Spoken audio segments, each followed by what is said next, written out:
You're listening to Nothing's Off the Table, the podcast where no subject is too taboo to discuss. Now, please welcome your hosts, Andy Barker and Lou Del Pree. Look at that, I remembered to unmute my mic this time before I started speaking. And I even remembered to unmute yours. Remembered? I remembered. I can't speak tonight. No, it's all good. It's happy to be back on another Friday night. Welcome back, everybody. We don't have a guest tonight, so it's just Andy and I. And to further complicate matters, my daughter's at a sleepover, and my wife is working nights. Wait a minute. What do you mean complicate? That sounds like boys night in. Oh man, it's like a dream come true. But you know what I found myself doing 20 minutes before you and I got online for the podcast? Taking a nap? No, walking around wondering, what am I gonna do? Like I had dreamed, you fantasize like, oh man, I'd be off. I'm gonna watch TV. As my wife's like, be quiet down there. I'm like, I can't wait till they're gone so I can turn the TV up. I can't wait till they're gone so I can do all this. I went to go watch TV. I was like, I don't really want to watch TV. Maybe I'll play a video. I don't really want to watch a video game. You probably wondering why. Probably trying to figure out, hey, what am I gonna eat? What somebody gonna make me something? Where is everyone? I was like, what am I gonna do until it's podcast time? I got nothing to do. Should have called me earlier, man. I'm not ignoring you. I promise, sir. I'm just trying to do a little housekeeping behind here, share the show, and things of that nature. So please proceed. All right, then. What the fuck's wrong with you, man? See, you just caused an FCC fine. I did not cause any FCC fine. You did. You brought out the potty word out of my mouth. Oh, I didn't mean to. Hey, so Andy, I had a chance. Elections were last week, and I had a chance to work on a campaign. And I know you worked on a campaign. I did. Yeah. How long? Now yours was a couple years ago, right? Yeah, about 2 years ago, I'd say. Yeah, and I think you got a chance to do a little bit more than me. I happened to walk by the Republican booth at a fair, and I just walked up to say hello and got sucked in, right? So I worked with the Republican candidates for school board. We had our election November 7th, like a lot of places, and I'm happy to say all three candidates that I supported won. Very nice. Yeah. That's actually good to hear because I've heard that the Republican Party took kind of a shellacking. I mean, there were some losses. I mean, if you're calling holding, the deep red state of Alabama's governorship, a win, I guess. But yeah, I mean, there were some defeats, but I mean, there were also some shenanigans as well. I mean, in Pennsylvania, they had to close down machines for some of the vote flipping or something. There was an issue in one of the counties, and then that's racist. Yeah, I know. And then I think there was another issue. I think Ohio's ballot initiative on abortion, they said, was written horrible. I don't know. I don't live in Ohio. I live next to Ohio. Hey, before you get too much further, I need to not only hello there, Zoom. I don't know if I'm saying that right. I need to not only apologize, but kind of give a warning, I guess, or hey, Daddy might have had a little something to help him feel better earlier, so ignore me and accept my apology. Moving right along, please. Moving right along. Hey, so the reason I brought that up though, and I mentioned that you had worked on a campaign before, is because I thought it was the reason I helped.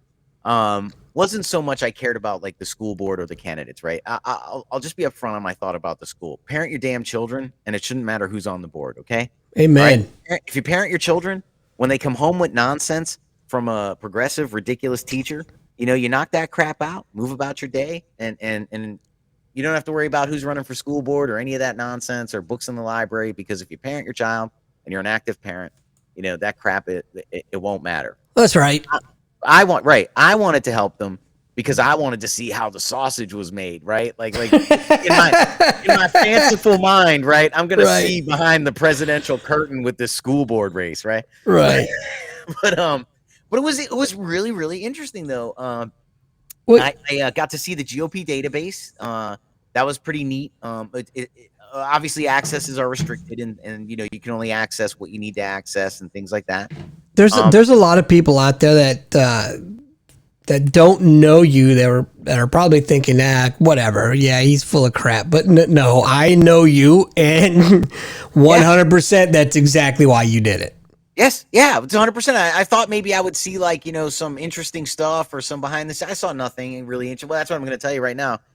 Here, let me spoiler alert. Nothing really interesting. Okay, but unless you're nerdy like me. If you're nerdy like me, what you will find interesting is that they do keep what you send them. That's what I found that was the most interesting. They do record when you talk to them. When people come and knock on your door and you have a conversation with them, they record that. They make a note of that, and they build your voter profile off of conversations and things like that. I think you talked our only chatter away.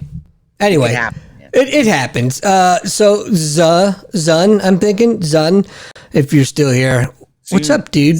Zun, I don't know. Where are you from? What do you do? If you haven't left already. Anyway, no. So you said 3 candidates? So 3 candidates. Well, like I said, what was more interesting was the database. So I went and looked at my profile, and so my profile says there were 3 classifications you could have: strong, weak, or swing. I'm considered a strong Republican, supports Trump. There's a note in there, hates Pelosi. And then at the bottom it says reliable voter. So what I thought was hilarious was the paid consultant, I was a volunteer, who was showing me, here's what you use this for, right? You want to make sure you don't, when we send people out to knock on doors, you want to make sure you don't knock on the wrong door. Right. If you can prevent it, you try not to bother the other party, right? So you just go in there to verify addresses and stuff. But he looks at it and he's like, "Oh yeah, man." He's like, "It's all good stuff, man. If you decide to run, they'd throw you money." He's like, "You have the markers." No kidding. I was like, "Oh, okay, cool." But I've seen you, man. You ain't running. No, period. No. I mean, you might run to the bathroom. Cursory search of my trash would show immediately why I couldn't hold public office. No. Not to mention your internet browser. Oh yeah. Browser search history alone would preclude me. And the fact that you may or may not have. Anyway, moving right along, we don't need to go down that road. No, I don't have anything. Yeah. So just for anybody who knows, Andy and I have been around for it, man. That's a joke I've been telling for years. But, oh man, I can't run for office. My browser history alone disqualifies me. They're like looking on people's faces when they're like, "What? What do you mean?" That's the best part. Oh yeah, the shock, and awe. Yeah, totally. Yeah, that's the best part. So. I think so. Yeah. Oh, you know what? You know what else I learned? And I thought this was really interesting. So I talked to the paid consultant, and I would tell him all the time, like, "Are you sure? Are you?" I don't say all the time. The first time I talk to him, I say, "Hey, are you sure door knocking works?" Because my wife hates that crap. Right? I said, "Are you sure?" Dude, I've got signs all over saying no soliciting.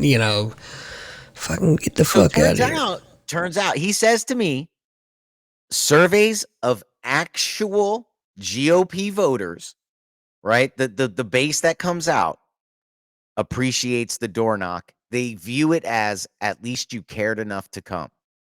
So I said, okay, all right, I could see that. So I helped draw. The way I helped the campaign was I helped draw maps for people to go knock on doors. So they would call me, say, "I would like to knock in a neighborhood. Here's where I live. Do you have anything close?" I'd use the database to figure out, draw a map of a neighborhood that they could knock on of GOP voters. They have different filters, things like that. And then I finally putting that brain to use.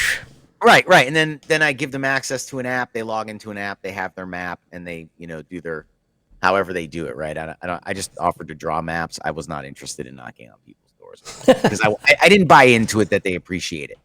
Sure as heck, in post-election surveying in the GOP voters, they came out in this off-election year because somebody knocked. They had no idea what was going on. what election was happening, what the issues were in the community, because they were so focused on the national issues. They Wow. appreciated the knock. Well, Holy crap. our friend of the show, Brian Spencer, Right. who was the termed out as Missouri State Representative, that's exactly what he did. He went door to door. I mean, this dude was a grassroots from, grass seed, basically. He did everything almost himself. And honestly, that's probably why he lost. And it's nothing against him, but he was, he was a man of principles, and he refused to cow down to like lobbyists and folks that were just giving money away for their vote. Instead, he went the old-fashioned way. He did fundraisers, door to door. He worked his ass off, quite literally. I mean, if you see him, he's a big dude. But yeah, but there's, now that you say that, there's probably something to be said for it. Yeah. I'll tell you what else was really interesting was I went to work at the polls for a day for about 2 hours, right? I bet you did, pal. Handing out literature. I always think of that Rodney Dangerfield, Meet Wally Sparks. They're slipping in the polls, and the dumb wife walks in. Oh, that's terrible. They're such lovely people. Anyway. Oh, and they're such lovely people. Anyway, back to it. But I got to see firsthand, right? You know how they say politics is a nasty business. Nobody I spoke with was nasty to me, and I wasn't nasty to anybody. But man, were others nasty to others. Oh, you could see it, man. You don't have to be in politics to see that crap. Oh, and they were telling me, they're telling me, like, why are you talking to that person? Like, well, because two things could be true at one time, right? They could be politically stupid and an okay person, I mean, in my opinion, I try to separate the art from the artist a little bit as much as I can. But I thought anyway, but they're like, nah, I'm not shaking their hand. I'm not talking to them. People are like, oh, you don't look that way, or why are you over there? You seem like you're legit. Why, It's you're silly, like, man. yeah, I was like, man, you guys, people are people, man. I mean, you disagree with ideas, but I don't know. Whatever. They're probably. It's your idea sucks, not you and your family tree. Just the idea. You're okay. Bring another idea. How dare you, sir? Yeah, not you and your family tree. I didn't say that. Holy smokes. So many. They get personal, though, don't they? They do. It's all right. So, nah, just leave that story alone. They might be watching. And it isn't legal with animals yet. Right, and that's really bad. Whatever you're talking about, I don't know. Whatever it is, I'm sure it's against some animal code somewhere. It's probably, if it's not yet, it soon will be in the DSM. It'll be a TDS. Yeah, I thought, hey, speaking of DSM, I'm going to do a callback a couple weeks ago when we talked to that gentleman, and he said they took narcissism out of the DSM-5. They sure did. That was surprising to me, man. But the more I thought about it over time, having time to digest that piece of information, I was like, well, shit, probably everybody reading it was like, that describes me to a T. Right. In America, we don't have the drugs for that. Right. That's a great point, man. Who's writing the DSM? Okay, it's the American psychiatrist, whatever. Who is it really? Big Pharma, baby. You ask yes, and you ask a very interesting question that now I'm going to shift gears, right? That I think, and you'll be able, and for the listeners here, we'll get off the medical topics and the politics. Well, no, it's not going to get off politics, but who writes the list, right? Ted Kennedy, the Lion of the Senate, was on the no-fly list for 6 months. 6 months. Look it up. Wait. Say that one more time. Ted Kennedy, the Lion of the Senate. Right. The most powerful senator, arguably. They covered up a murder for him. Right. To keep him in office. Okay. That's how much they loved him. All right. The Lion of the Senate was on the no-fly list for 6 months. He could not get off. No shit. And that raised a huge question. Who writes this list? If you mean to tell me Ted Kennedy, it took 6 months for his office to figure out who to call. Wow, dude. Them off. And so yeah, it took that long. And you're like, imagine if you're on it and you don't know who's on it. You don't find out till you get there, right? Who writes it? Who do you call if you're on it? Right? Who do I call? I'm not Ted Kennedy. I gotta stop you real quick because I messed up. I should have done this at the very beginning of the show. I failed to do so, but happy birthday. No, that's right. Happy birthday. And I want to give a special shout Happy out birthday, Andy. to my 1-3 brothers. So I've done 1-3. It's the best freaking battalion ever. It was so good. I had to do it twice. You know, I was in 1-3 in the early '90s, and then again from the early 2003. So, but I can't, man. There's so many success stories, but there's so many heartbreaks that came out of that battalion. But one of my favorite success. Well, there's so many, but let me just man, it's hard to. I don't want to single him out because he's doing so great. I don't want anyway. Oscar Mike, you know who you are, brother. You know who you are. He's I know I'm rambling, but went from enlisted Marine. He's now a CO in the Navy, and he's Dylan. What's that? No, I'm just kidding. Shut the. I'm done. All right, we're ending this show. Good night, everybody.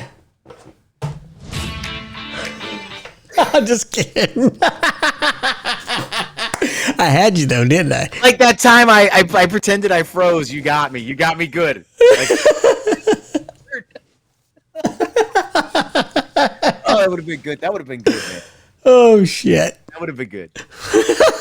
Seriously though, good. man. That would have been. It was good. It still is good. You got me good.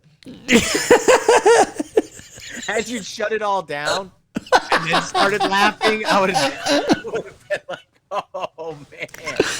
Oh man. There's no way I could have kept a straight face for that long. Are you kidding me? I know. It was like that. Like, I think I told the story last week of did I tell you last week? I was taking my medicine, right, from the not from the VA, but for VA reasons. Roger. Right, so I was taking my medicine, and I left the door open. Oh, and I'm always getting on my little one about leaving doors open. And so I left this door open, and she's like, you know, you left the door open, you know. What? And I said, well, do you know why I left this door open? And she looked up and said, raccoons. I lost it. And it put me on Giggle Street, right? Because I was like, this is an inside door to the house. Why the hell would I leave my bedroom door open, right? Like the den room open for raccoons, right? Like she just looks up and goes, raccoons? And I said, no. So I start giggling. I lose it, man. She puts me on Giggle Street, right? I cannot recover. I can see your little face saying that too, man. Right. So because I'm on Giggle Street, now she's on Giggle No, of course. Right? So now neither one of us can recover. My wife has come down to investigate and immediately assesses the situation. Hey, look, it's Tiffany. What's up, Lammy Poo? So, yeah, hey. So to finish out, she looks at me and starts That was so dismissive. She looks at me and starts making it worse, bro. Starts making it worse. Looks at me like, are you having a problem? You know, did something funny happen here? Is there a joke? Would you like to share? Like, oh my God. Are you serious? Yeah, she knew what was up, man. Assessed it immediately, and did not relent. And I got to lie the next morning, you know. Good on her. So, Lammy Poo in the room. Hey. Super proud of this young lady, man. What a fucking. Speaking of success stories, right? What's up, man? What's the word? Man, they're coming out of the woodwork tonight. What a great night to come out too, right? Caleb? Right. Caleb, what's up, dude? So Lammy Poo, let me get back to her. Was the corpsman that worked with me in Pensacola. I'm going to give you the short version. Made chief, went to PA school, is now a PA. Just super success, man. I can't be any more proud of her because she's her and one other dude.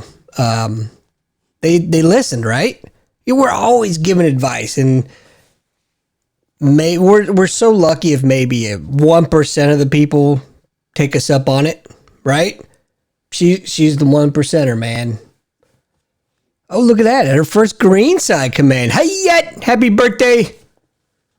Lock up all your SIF gear and just buy new shit. Yeah, totally. If I have any piece of advice, just put it in a trunk, because when you have to go turn it in, it's all going to be gone. That is the best. That is the most solid piece of advice ever. Lock up your SIF gear. Just lock it up. Don't use it. Lock it up. What's up, Caleb, man? Gee, let's shift gears from success to Caleb. What do you say? I'm just kidding. Right. What's up, Caleb? You know what? It looks like it's Lou. I think we've lost the good fight. I'm just gonna put the number up to the show. People call in. Yeah, why not? Let's make it a party here. What do you say? Sure. But anyway, until that happens, get back to your story of raccoons. Let me say, yeah. Oh no, so we finished that. So I was telling you, Andy, earlier. I've been a ravenous consumer of books lately, and one of them got right. That's the young kids call. Books is what the young kids. Anyway, I've been a rabid consumer, audiobooks, and I picked up Influence. It's a book by a psychologist, and basically what it's been talking about, and what I was talking to Andy about for anybody listening is this is fascinating. What the guy says is there are certain natural responses and instincts and things that are built into us, hardwired, and thought patterns that are hardwired into us. And there are people who have figured out how to exploit that. Salesmen, various other people. And they looked at nature and various other things, and because we're all animals, right? How do you override these natural instincts? And so I'm not done with it, but I was telling him I'm only a couple of chapters in, and it has been insane. He was talking about the turkey, right? He said that the turkey is naturally attuned to listen to the cheep of its little chicks, right? The visual response, the smell, none of that. The auditory overrides all of that. And that's his point is you can find things in animals to override other things. And he's saying there are people, and I'm not that far into the book yet, but there are people who do that to us on a daily basis, right? And he goes into explaining how people do it. But what he said was there's a bobcat that's a turkey's natural predator. When the turkey sees it, it freaks out. So what they did was created a stuffed version of the bobcat. The turkey still freaks out over the stuffed version. Then they inserted a speaker into it and had it go cheep. The turkey not only approached it, but enveloped it in its wing, this bobcat, and brought it home. So they shut off the cheep and then freaked out, and then they turned it back on, and it went back to the nest, and they just kept. That's so crazy, man. Yeah, it is, and so and he said these are the studies that were fascinating him, which with the psychiatrist, which caused him to go.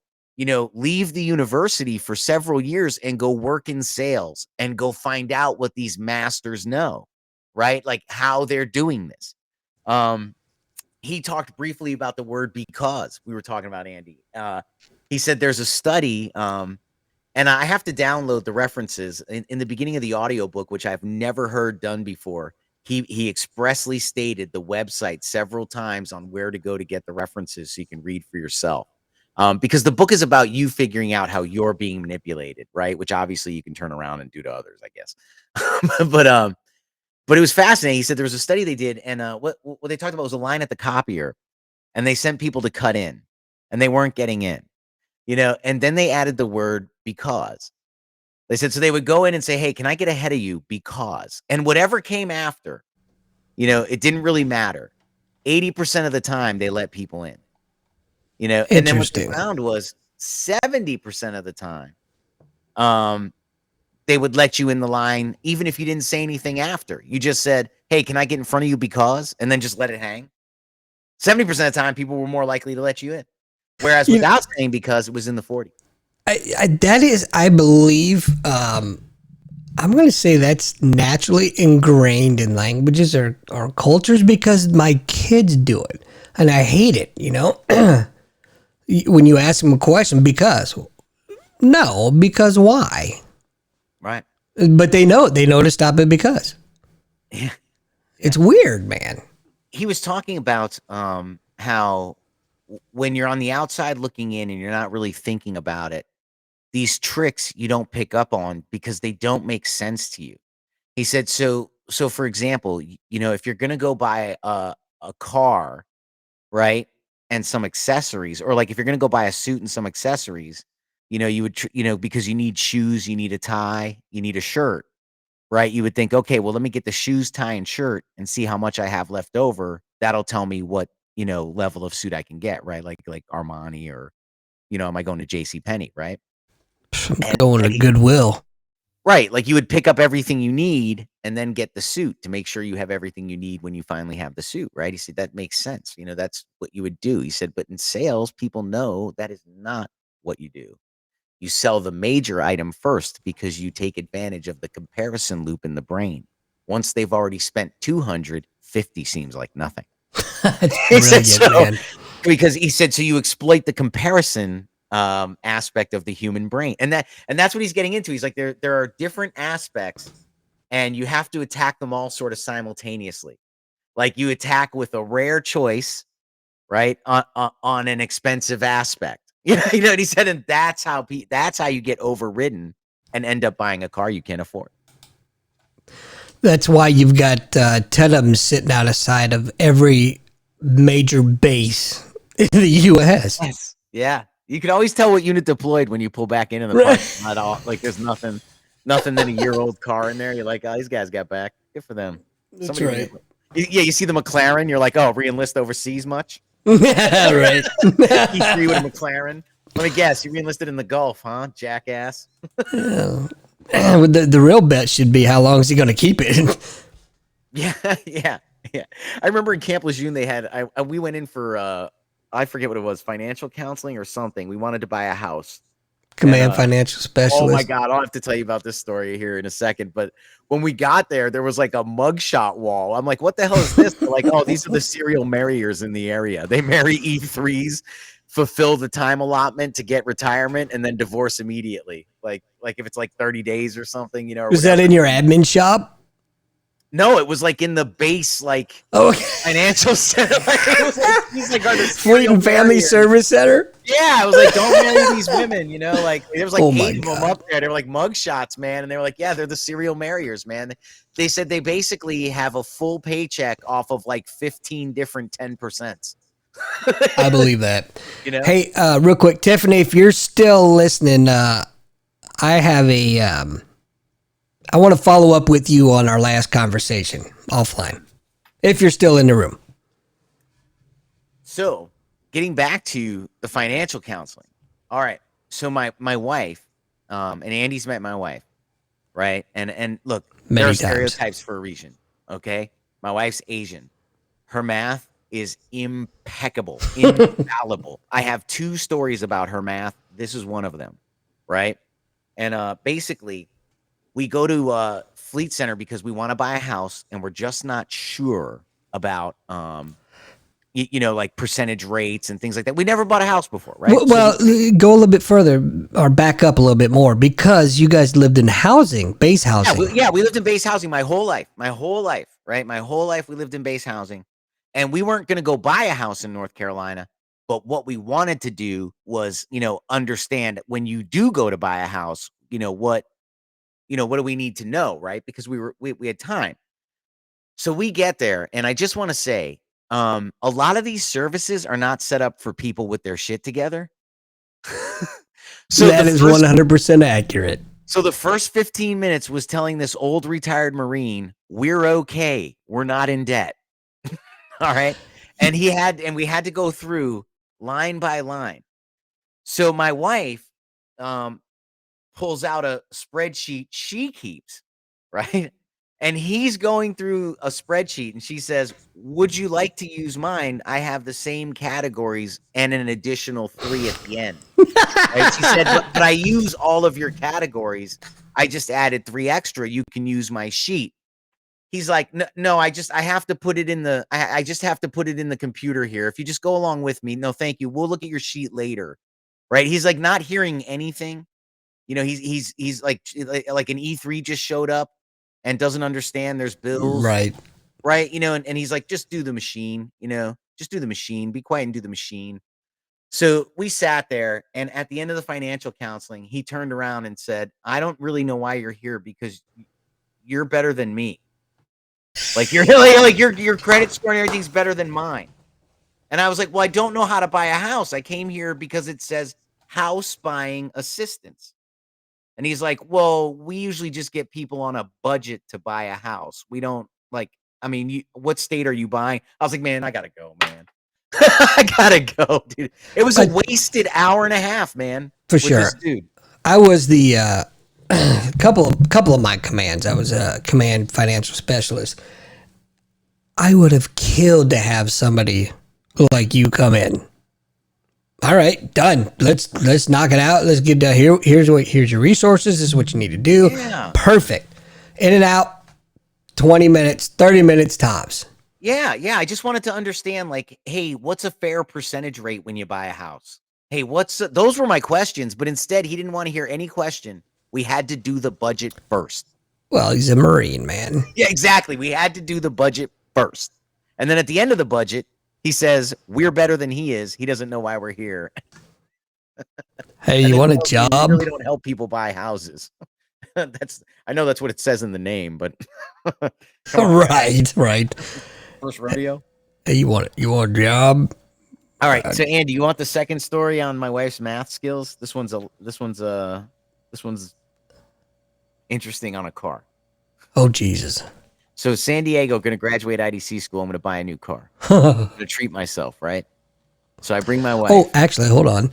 Yeah. Lammy Poo, I do believe, went to IDC school as well, if that's correct or not. Does that bother? Yeah, I've never asked you that. I'm just my old ass just calling you Lammy Poo. If that's probably offensive to some people. Does that bother you? If so, I'll probably keep calling you Lammy Poo. I just want to know. I'm such a dick. No, I don't think so. I think that's very courteous and considerate of you. So I go to the car dealership Nissan because I was really interested in an Xterra, and we're gonna drive across country. Not offended. There you go, Andy. So we're gonna drive across country, Sweet. and I stop and I sit down as a young kid here. I said, how much how much would I pay on this car, right, if I put 0 down? So he says, does all this math, goes, gets a sheet, comes back, says, with 0 down, this is your payment. So I'm looking at it and I'm like, okay, all right. My wife sitting off to the side looks at it. She goes, that's not right.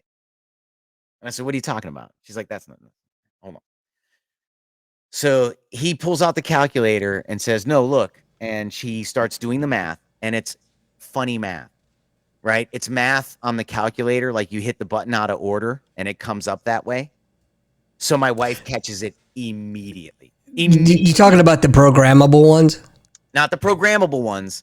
Just, if you're like doing, I'd have to ask her again how she saw it. But what happened was the kid does the math, hits plus, hits this, hits that. Oh, it was with the percent. He didn't hit the percent at the right time. He hit it at a different time in the calculation, and it screwed up the calculation. So my wife caught it immediately. But she caught it not when he did it on the calculator. She knew it from looking at the sheet. So that sheet with only like 6 numbers on it. Yeah. So the kid goes, no, this is how you do it. Turns the calculator, shows her, right? Doesn't say this is how you do it. He says, this is it. That's what it is at 0 down or 0% or something for like the first year, some shit, right?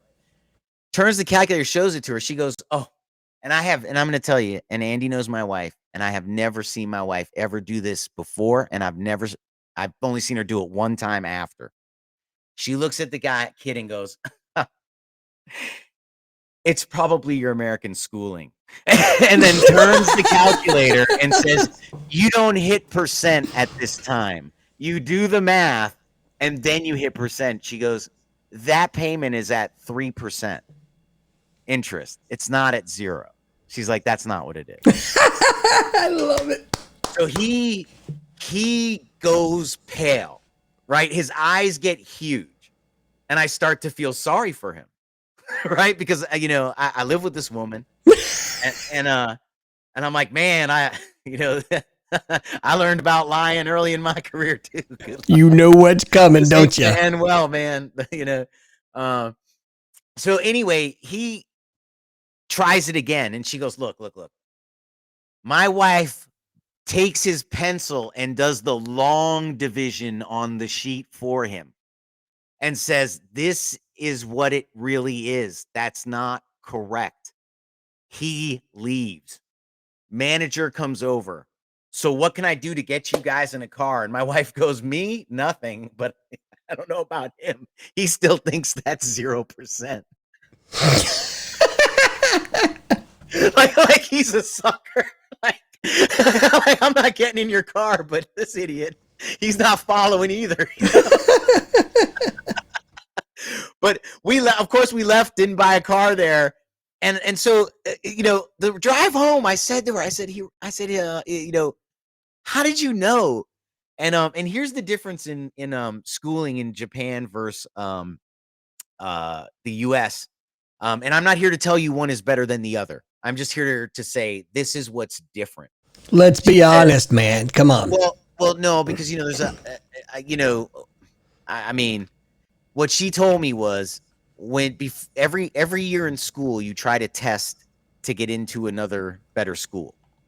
So you go to school, and then usually your parents put you into cram school, so you can cram for the test to get into a better school, and that's every year or every other year, right? Depending on how motivated your parents are to elevate you, to better schools, right? Otherwise, you just stay where you are, whatever. So she said in cram school, it's all memorization. It's all formula memorization. So she said, I didn't know what the answer was. I just knew if you have this symbol with this symbol before this symbol, it can only be in this range. And he was outside of the range. Wow. And then she goes, and then when I saw him do the calculator, I knew immediately what it was. She goes, but in the beginning, I just knew that was outside of the range. She's like, don't you cover that? She's like, Lewis, if you add 1,000, if you add a number that's in the thousands with the number that's in the thousands, you're not going to end up in the billions. Like it was kind of her point. You know what I mean? Like, how did you not see that? And I'm like, that's insane. Well, it's training, man. That's what it comes down to. Right. That's what I'm saying. She looked at it and knew immediately. She's like, I knew immediately that was outside the range. I didn't know what the answer was, but I knew that was not it.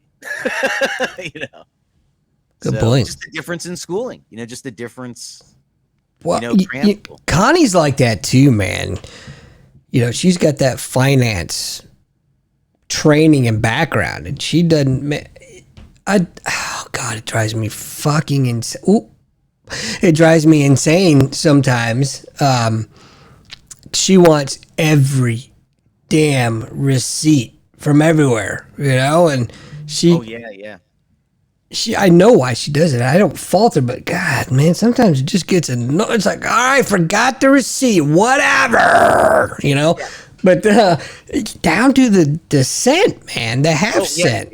Yeah, down to the 1 yen. Is what my wife will say. My wife will say every penny, even a yen. And she's caught so many people trying to scam us, over the years, and by being that meticulous and being on top of the finances. So, I mean, I can't fault her because my ass would probably be dead broke if I didn't have her, because somebody would have. Right. What do you mean every room doesn't have a disco ball, especially when they're on sale? Right. What do you mean? And a midget stripper pole. What the hell is wrong with you? Every house has one. I was in line there was only one left. That's what the clerk said. Right, right. What do you mean? Act now. Because I had to have it because. That's right. There we go. There's a callback, Betty. There we go. And just because of that. Cocaine is a hell of a drug. Yeah. But Cocaine no, is? I know what you mean. They do. They watch like a hawk every penny. You know, they keep track of it, and I think it's good. You know, I mean, I certainly don't have the brain for it. I can tell you that. It's not that I don't have the brain for it. I don't have the patience, man. Yeah, Not that's anymore. Kind of what I mean. That's kind of what I mean when I, like I'm not wired that way. You know, I just sort of, I'm like, can't take it with you. But exactly. My BC stories, before Connie. Yeah. Clearly, I did just fine. Right. By just fine, living paycheck to paycheck as an E6. But whatever. Don't judge me. Don't judge me.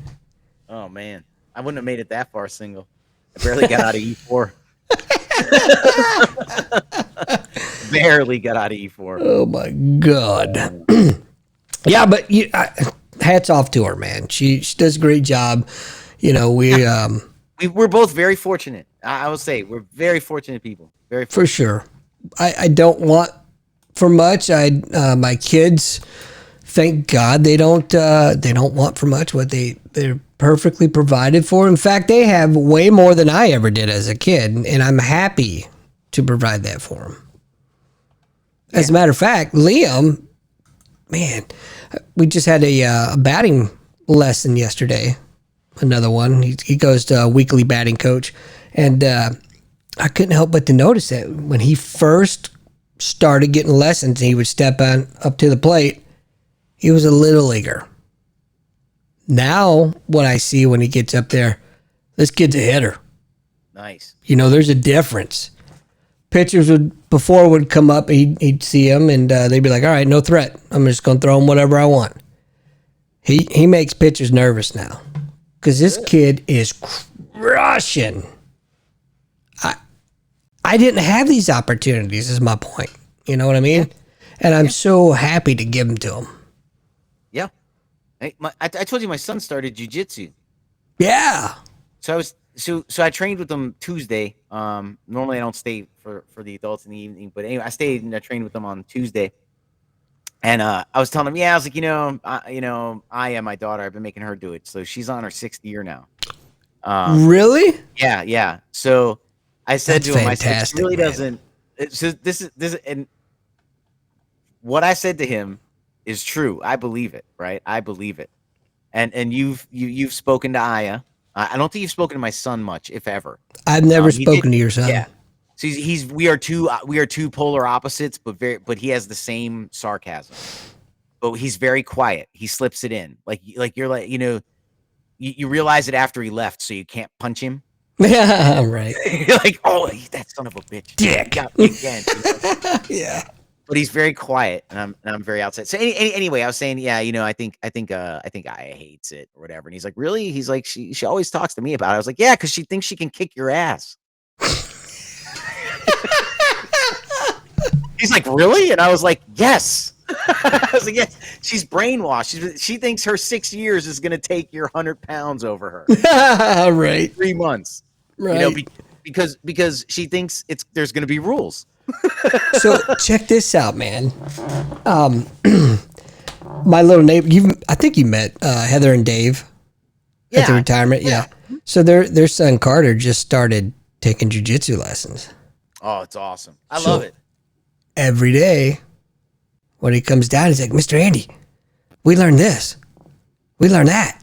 I said, well, do you have any questions? Well, yeah, we did this way. So, you know who can show me the right way? Yeah.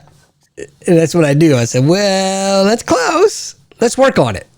And it's so, just his excitement over it, right? And it's cool because he knows. I showed him all the medals. He goes, he came down. He said, did you ever compete? Because I have a friend that competes. And he's trying to talk me into maybe competing. Did you ever compete? I said, cha-ching. I showed him the wall. He goes, Yeah, man. well, what are those? I said, those are all jiu-jitsu medals, dude. He's like, oh, wow. And then I showed him a couple videos, and he's like, wow, of me competing in Japan. Yeah.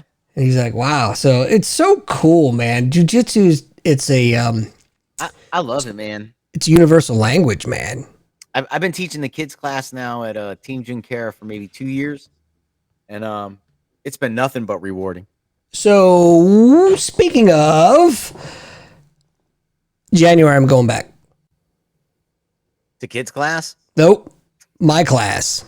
Oh, nice. Yeah, I'm going back to dude. jiu-jitsu. Good. Long overdue. I kind of, there for a while, I was really scared, man. I was scared I was going to have a heart attack on the mat. Because, do you know Keith Owen? Or did you know Keith? No. I don't know. You know what? I don't follow it out. I'm so consumed with learning other things. Sure. I know him because of Ricardo. Mhm. And he unfortunately passed away from a heart attack teaching a class in Brazil on the mats. So psychologically, I knew I had that in the back of my head. And plus having the heart attack, I was just scared to death, man. Well, when we went back this summer to Virginia, and I rode with, I rode with my buddies back there and everything, and had a great time until I tore my hamstring. But it was the spark that I needed to get back into it. And I think a lot of the fears have been alleviated. And the reason I haven't gotten back into it sooner was life commitments. Baseball for the kid. I'm traveling next week. A lot of other commitments. And then, of course, we were right into the holidays. So it'd be kind of foolish to start. Yeah. But the nice thing about going back in January as a purple belt is that it's not some New Year's resolution. It's, what I mean? Be there for... Yeah, you're returning to the farm. Yeah. Right. Yeah, this guy might be rust. You might get a couple. Get him now. And get him now before the rust bangs off. And I'm going back with the attitude of Not in the I mouth. no longer care who taps me. I missed what you said. I said not in the mouth. Right. But yeah, I don't care who taps me, man. I have to swallow my pride and realize that, dude, I'm in my 50s, bro. No, I know, man. I know what you mean. I know what you mean. I gotta remind myself. I'm a diabetic, man. I'm a 46-year-old diabetic. I'm not just a 46-year-old. Right. 46-year-old diabetic, man. I cramp up faster. Well, that's I don't have the energy I have for 5 fights. that's it, man. I don't help when I eat a pizza after. Right. But that's happening. But no, man, diabetes, all the other injuries that I've had, plus now I've got a post heart attack. I've got to really be careful and watch what I'm doing, man. So that's a tough pill to swallow, going from the alpha male to realize that now I'm the old alpha male, and I'll just know my place and let the younger bucks come up and do their thing. Andy, See, I got one quick thing before we go to veterans helping veterans, if I may, because I know it's See. almost 8:50, or 9:50 on master time, right? Wait, I forget. I don't know what time it is. whatever, man. It's like 10 minutes to the end of the show. Long story longer. Story that missed. Big thing happening next week. Big thing happening next week for people to pay attention to if you're paying attention. Go on. The FCC will vote on federalizing the internet on Tuesday and all equipment and Really? So, yeah, they're going for net neutrality again, and this time including the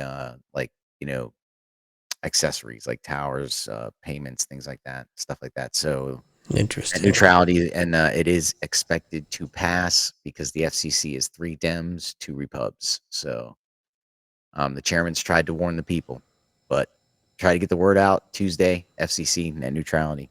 It's coming. Unless you get out there. You know what? Even if you get out there and vote, it's coming.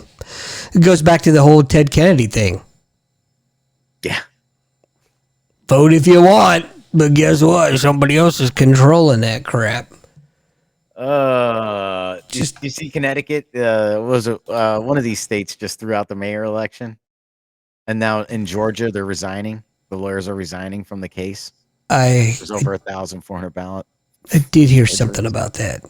Yeah, this is insane. All right, we ready for Veterans Helping Veteran? Am I ready? I'm ready.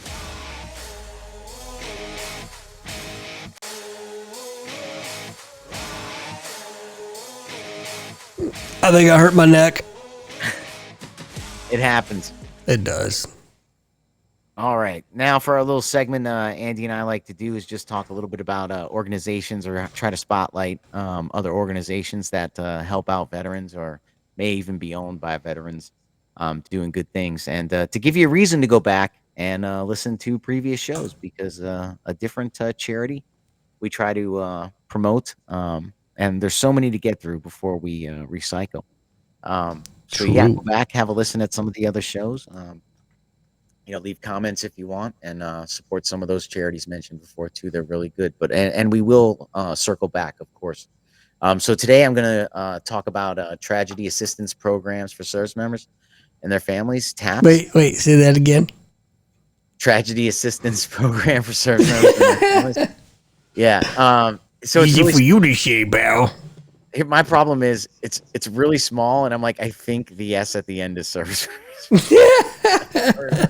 Anyway, but this one does bring personal, and I know I mentioned it once or twice before. A friend of mine who was killed in combat, his wife had made the comment to us that had it not been for this organization, that the unit failed on some things, and other organizations failed at some things, but this unit will this program specifically, she said, if it weren't for them, it would have been a lot harder. So just to read from their mission, the mission of TAPS is the national nonprofit organization providing compassionate care and comprehensive resources for all those grieving the death of a military or veteran loved one. TAPS provides comfort and hope 24/7 through a national peer support network and connection to grief resources, all at no cost to surviving families and loved ones. So they focus on the family members, and they have picnics and get-togethers and things like that. And I know for a fact, that family's still involved with that organization and does attend those annual picnics, and they're really great. And they, build long-lasting relationships, kids camps, things like that, just for men groups too as well, because we grieve as well. A lot of female service members that have sacrificed their lives with husbands at home that may feel too tough. It's there for you too. So, I, being the Keiko for several commands, we've utilized this organization. They're tremendous. What they do for the family members is just amazing. And if you can find it in your heart, I know I say this every week, but if you can find it in your heart to maybe donate, it doesn't take much, $5-10. We're not asking you to philanthropically, give your whole life away. Just every little bit helps. And we don't even get the money. So help these organizations out. Yeah, that's why we bring them straight to you, so you can go straight to them. That's right. Yep. Makes no sense. You know what? whatsoever. Actually, I'm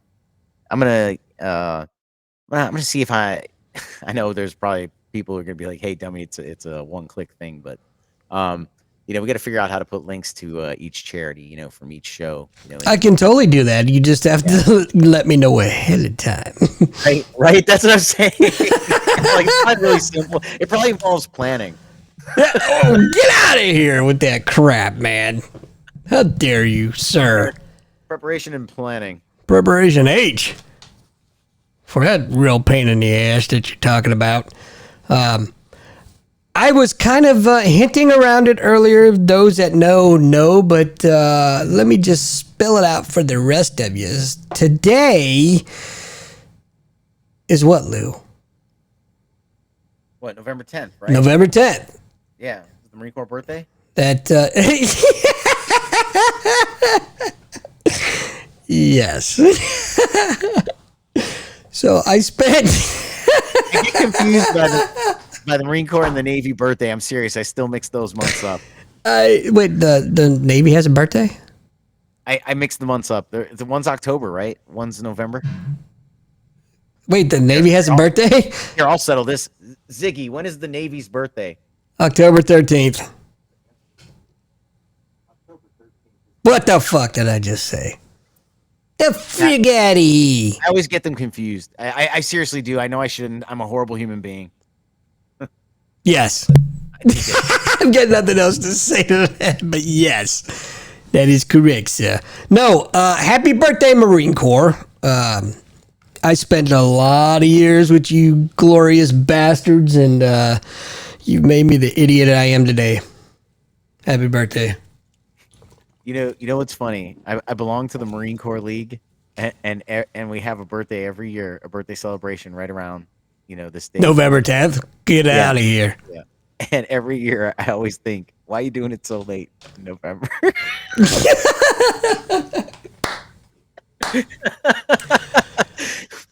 Like some things I just don't have the brain for. Remember. Moron. No, happy birthday, Warriors. Absolutely, 100%. Man, some of the... Well deserved. I met some of the smartest and dumbest. Oh, yeah, for sure, man. And I'm sure have felt the same about me. Guaranteed. I mean about me, too.